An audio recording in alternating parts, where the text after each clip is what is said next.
Okay, 1960, good luck. So we've not played before, we have no head-to-head score.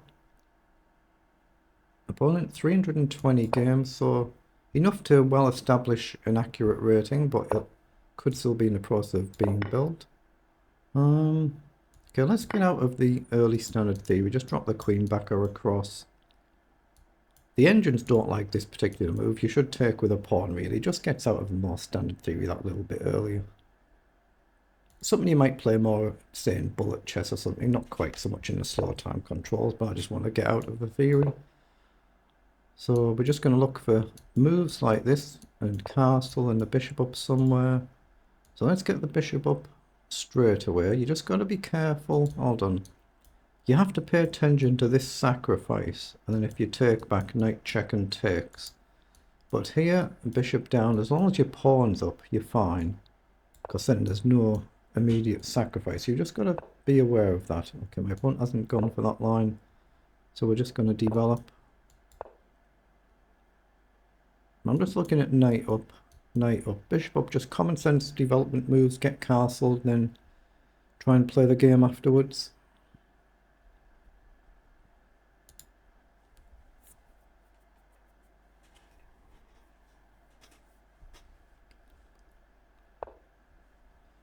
Okay, let's play knight up.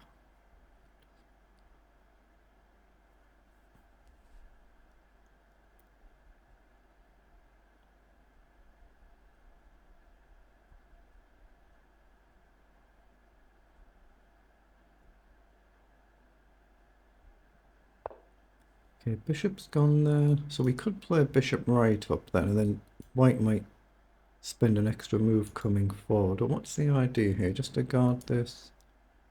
Yeah, I'm just going to play the bishop right up instead of to e7. You can kind of go to any of the squares. We're just trying to get castled. But obviously, if bishop down to pin the knight, we might end up dropping back and just spend an extra move on it. We've also got knight across. Obviously, this pawn could fly at some point. So it's very standard just to trade the bishop here in lots of these Carolines. So let's get castled. Then we want the knight up. Now, this is where we have to make a choice.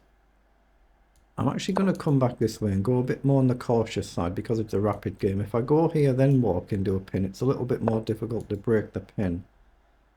So now I'm going to play knight across, but I don't want to take the bishop and open this file up.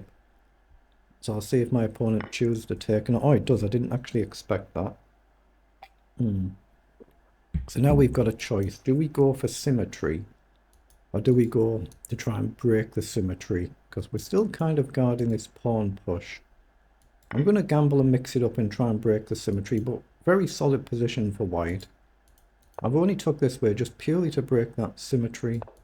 Now let's charge the knight and see if white takes. What level did I say my opponent was at? 1900 in blitz as well. You know, the same. Most players, you tend to expect your ratings should be broadly the same as long as you've played enough games to establish ratings. I'm just going to play queen up there, and I'll very happily go into an endgame if I can. So you're just going to guard your pawn, and I think I should just push up here, otherwise I've got a backward pawn that I may not get a chance to push again. Now it is leaving a pawn past here on the outside, but if we can win the pawn, we could go.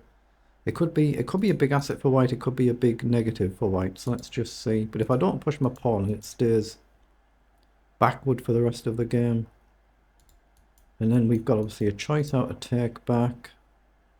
Probably take with a pawn just so it's not isolated. Then if you push here, we can go on or take.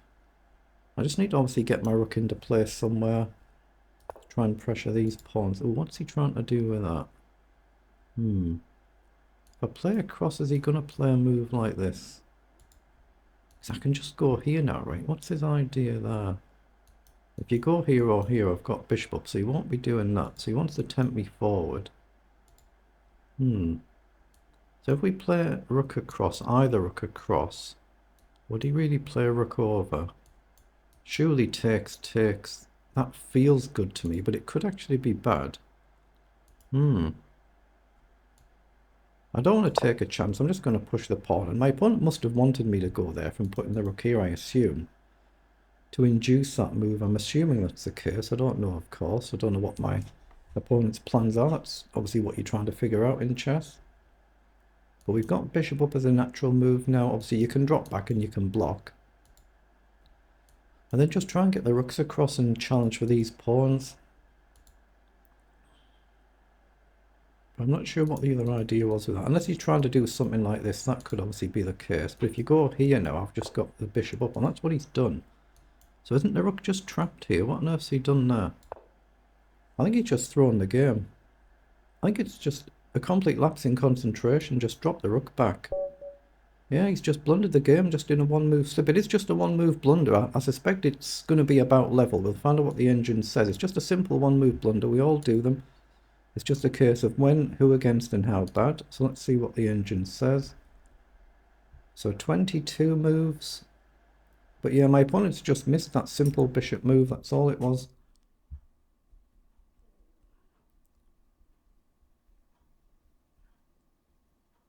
So let's see if we've played it okay out of the opening or not. Now, I know the engine doesn't like that queen takes pawn, but we're still broadly level. It's just, it's a known line in the opening, just to get out of that more standard theory.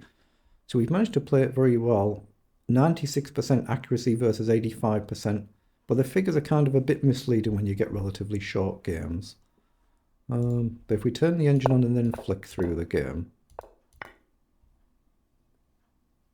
So queen takes d5 is actually the third best engine move. Taking with a pawn is plus 0.1.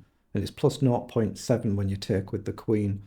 But I already kind of knew that. Like I said, just purely getting out of the theory.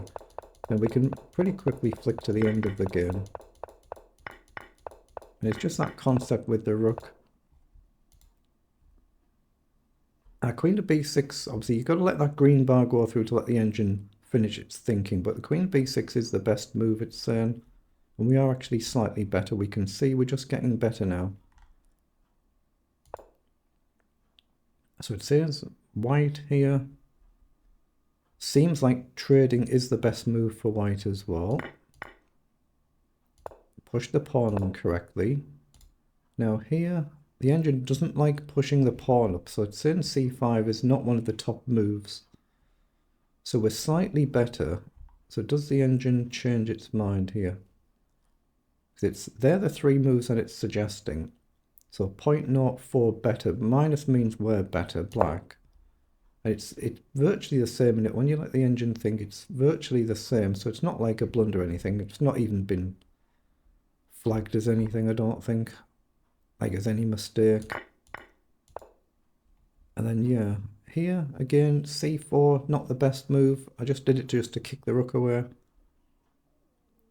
So we're +1 better.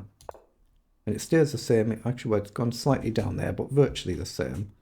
And yes, just a simple mistake. Just drop the rook back, and we're slightly better. We're +1 better. So it has actually stayed the same. So it's like being saying we're one pawn better. And it's just a simple one-move blunder. Ooh, and you've actually got bishop down there to attack my rook.